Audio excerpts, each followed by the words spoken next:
In order to update the firmware on the Flex, copy the file that we send you over to a USB stick. Then plug that USB stick into the Flex and click on the settings, click on update firmware in the bottom left corner.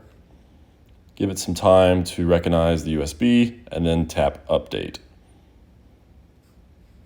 This update will start, and depending on the size of the file, will take anywhere from a few minutes to half an hour. After the update is done, the device will restart and go back to the home screen.